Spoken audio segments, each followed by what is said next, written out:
is a lot of debate about how good the Ranger is, specifically the Beastmaster, but I think the one thing that everybody can agree is really bad is Foe Slayer.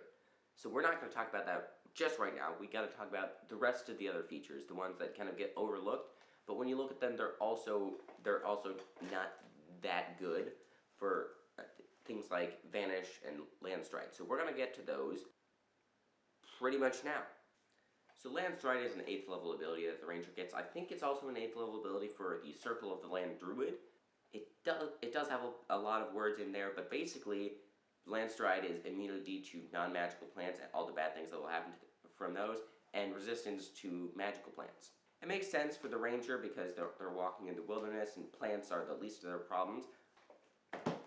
So the Unearthed Arcana version, which I can show up there, the Unearthed Arcana version is a little bit simpler. It's called Fleet of Foot now, and you can dash or disengage as a bonus action. Given that the Ranger has some elements of the Rogue mixed in, it makes sense for it to get cunning action a little bit later in the game, but still having it.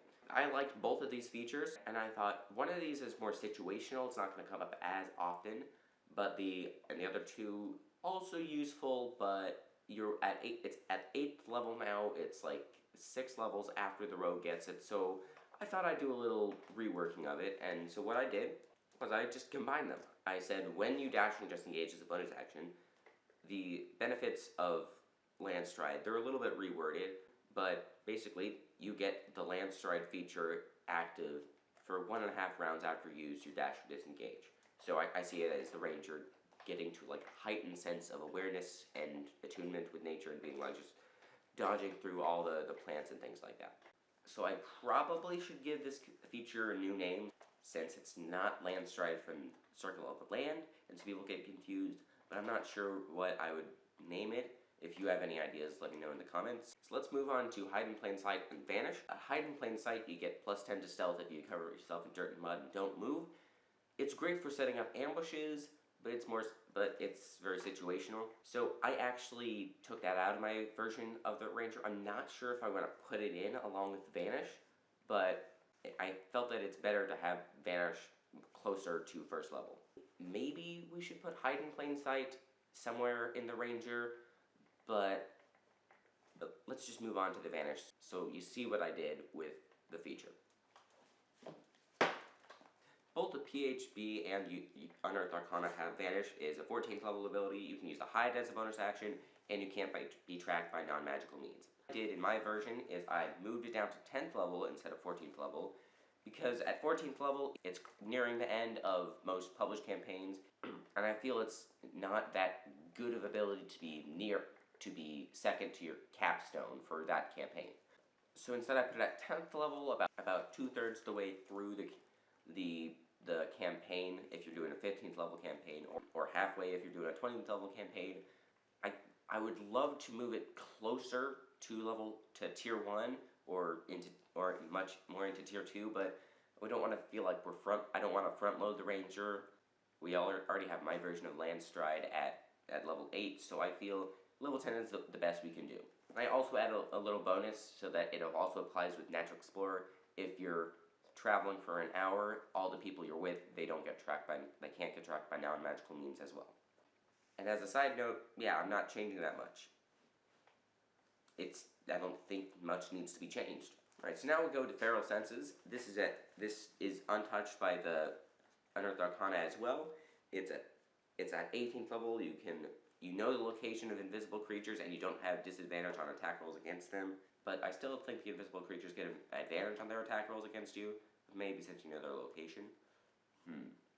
So I like this, and a lot of people like this as well. This is very cool. You have this primal sense of things that aren't there. So it's great, but I think at 18th level, it's only a few people are going to get to 18th level, and at that point, they're going to be doing some crazy stuff. I think Feral Senses would be used much less. So I moved it down to 8 to 14th level, where Vanish used to be. I also added the ability to not be surprised, as long as you're not blinded or deafened, which is the restriction of Feral Senses. And This also applies to if you're sleeping, you will not be surprised if you were sleeping and get attacked. So again, just a quick change. I wanted to add another situational benefit to Feral Senses, which is already a situational feature.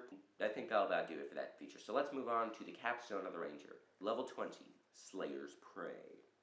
What am I doing? I'm not XP to level 3. I'm not making a class guide. Anyways, in the PHB, Foe Slayer is, you can, once on your turn, you can add your Wisdom modifier to either your attack or damage roll against one favorite enemy of your choice that you attack. But you can only do that once per turn. Is bad. Like, maybe if it was attack and damage roll one time, that'd be better. I think it'd actually be better as all of the attacks. And the Revised Ranger isn't much better. It's just against any type of enemy that is still once per turn and either attack or damage roll. So this is very bad. So I did give some options just now about how you might change up Foe Slayer, but I'm actually going in a different direction. I'm having combat bonuses tied to favorite enemy and later greater favorite enemy, but I've altered those as well, so that'll be in the next video about the Ranger.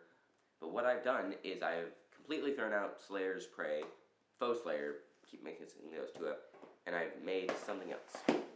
The feature is called Warden of the Untamed Lands. You get to cast certain spells like locate plants and animals, and your primeval awareness increases to 5 feet of range, 5 miles of range. And the creatures and the beasts you speak to it with are automatically friendly, unless of course you do something to change that. And then you have some neat little things like you are always under the effect of freedom of movement, which is an idea I got from somewhere on the internet. I can't remember. I'll post a link down in the description. And then also you have resistance to acid, lightning, cold, and fire damage, so the elemental type of damage. So basically, you are harder to fight with the natural means, natural damage types, and getting dunked in water or getting tied up. You also have this area of about 5 miles radius around you where you are a king of nature. Like rangers can 20th level ranger can go plop down in one place and just say, "This is my domain. I dare you to come and take it from me." So the question arises, where is the combat capstone? Like, there are defensive combat features and exploration features, but what about combat? Where do I get my, big, high-level buff to my combat ability?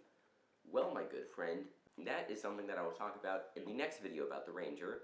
I'm going to talk about favorite enemy. I've altered it, so you do get your final favorite enemy bonus at 18th level. You also get, I think you get an additional thing at 20th level, just a small thing. But anyways, that's going to be the next video. Hopefully you will like it, and the work I have done on it is good enough for you.